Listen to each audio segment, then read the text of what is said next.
Beef ഞങ്ങൾക്ക് വായിലേക്ക് എടുത്തു വെച്ച് തരണ്ട. അത് ഭംഗിയായിട്ട് എടുത്ത് കഴിക്കാൻ ഞങ്ങൾക്കറിയാം. ഞങ്ങൾ മലയാളികളാണ്.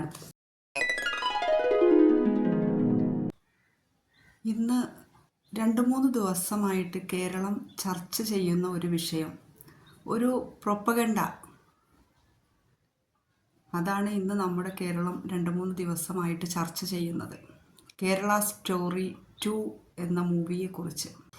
പ്രിയപ്പെട്ട സഹോദര, ഇത് കേരളമാണ്. ഇവിടെ ജാതിക്കും മതത്തിനും വർഗത്തിനും വർണ്ണത്തിനും അപ്പുറത്ത് ഞങ്ങൾ തമ്മിലൊരു ബോണ്ടുണ്ട്. മലയാളിക്ക് മാത്രം മനസ്സിലാകുന്ന ഒരു സൗഹൃദവും സ്നേഹവും ഈ ഭൂമിയിലുണ്ട്, ഈ കേരളത്തിലുണ്ട്. കേരളം എന്ന് പറയുന്നത് എല്ലാ ജാതിക്കാരും ഒത്തൊരുമയോടുകൂടി ജീവിക്കുന്ന ഒരു സംസ്ഥാനമാണ്. തൻ്റെ കൂടെയുള്ള രാമനും റഹീമും ജോസഫും അതുപോലെ തന്നെ ആയിഷയും രാധയും മറിയാമ്മയും ഞങ്ങളുടെ സഹോദരങ്ങളാണ് എന്നാണ് ഞങ്ങളെ പഠിപ്പിച്ചിട്ടുള്ളത്. ഇത് ഞങ്ങളുടെ പൂർവികർ ഞങ്ങളെ പഠിപ്പിച്ചു പോയിട്ടുള്ളതാണ്. അവിടെ ഞങ്ങൾക്ക് മതത്തിൻ്റെ വിദ്വേഷങ്ങളില്ല, ജാതിയുടേതില്ല, നിറത്തിൻ്റേതില്ല. അവനും എൻ്റെ സഹോദരനാണ്, ഞാനും അവൻ്റെ സഹോദരനാണ്. അല്ലെങ്കിൽ ഞാൻ അവൻ്റെ സഹോദരിയാണ്, ഞാൻ അവളുടെ സഹോദരിയാണ് എന്നുള്ള ചിന്തയാണ് ഞങ്ങളിൽ എല്ലാവർക്കുമുള്ളത്. അതുകൊണ്ട് തന്നെയാണ് ദൈവത്തിൻ്റെ സ്വന്തം നാടിനെ ഗോഡ്സ് ഓൺ കൺട്രി എന്ന് വിളിക്കുന്നത്. ഇത് ഗോഡ്സ് ഓൺ കൺട്രി തന്നെയാണ് പ്രിയപ്പെട്ടവരെ. ഞങ്ങളുടെ നാട്ടിലെ തെറ്റുകൾ കണ്ടാൽ ഞങ്ങൾ ചൂണ്ടിക്കാണിക്കും. ഞങ്ങൾ കുറ്റങ്ങളും കുറവുകളും കണ്ടാൽ ചൂണ്ടിക്കാണിക്കും.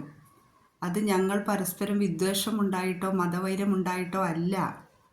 അത് ഞങ്ങളുടെ നാടിൻ്റെ വളർച്ചയ്ക്ക് വേണ്ടിയാണ്, ഞങ്ങളുടെ നാടിൻ്റെ വികസനത്തിന് വേണ്ടിയാണ്. ഞങ്ങളുടെ ഈ നാടിന് ഞങ്ങളെ മുന്നിൽ നിന്ന് നയിക്കാൻ കഴിയുന്ന ഒരു മുഖ്യമന്ത്രിയുണ്ട്. അതുപോലെ തന്നെ ഞങ്ങളുടെ നാട്ടിൽ പ്രതികരണശേഷിയുള്ള ഒരു പ്രതിപക്ഷ നേതാവുണ്ട് ഞങ്ങൾക്ക്. അവരുടെ കീഴിൽ അവരെ മുന്നോട്ട് നയിക്കാനുള്ള നേതാക്കളുണ്ട്.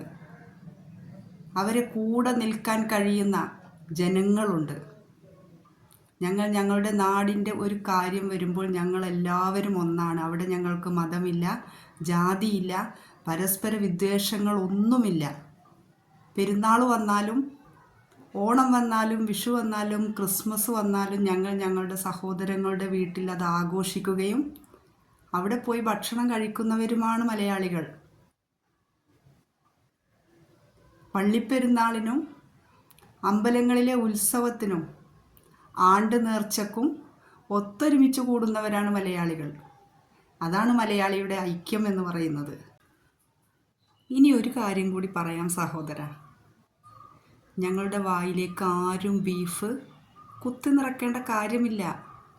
ബീഫ് വളരെ സ്വാദോടുകൂടി ആസ്വദിച്ച് കഴിക്കാൻ ഞങ്ങൾ പഠിച്ചിട്ടുണ്ട്. പൊറോട്ടയുടെ കൂടെയും അപ്പത്തിൻ്റെ കൂടെയും പുട്ടിൻ്റെ കൂടെയും കപ്പയുടെ കൂടെയും വേണ്ടി വന്നാൽ കട്ടൻ ചായയുടെ കൂടെയും ബീഫ് കഴിക്കാൻ ചെറുപ്പം മുതൽ ഞങ്ങൾ മലയാളികൾ അത് സ്വാദോടുകൂടി ആസ്വദിച്ച് കഴിക്കാൻ ഞങ്ങൾ പഠിച്ചിട്ടുണ്ട്. ഞങ്ങളുടെ വായിലേക്ക് ആരും ബീഫ് കുത്തിക്കയറ്റേണ്ട കാര്യമൊന്നുമില്ല. ഞങ്ങൾ മലയാളികളാണ്. ഞങ്ങൾക്ക് സ്വന്തമായി ചിന്തയും പ്രവൃത്തിയും ഉള്ള ആളുകളാണ്. മറ്റുള്ള ഒരു സംസ്ഥാനം പോലെയുമല്ല. ഞങ്ങൾ മലയാളികളാട് സഹോദരന്മാരെ. ഞങ്ങൾക്ക് മതത്തിൻ്റെ വേലിക്കെട്ടുകളോ ജാതിയുടെ മതിൽക്കെട്ടുകളോ ഒന്നും വേണ്ട.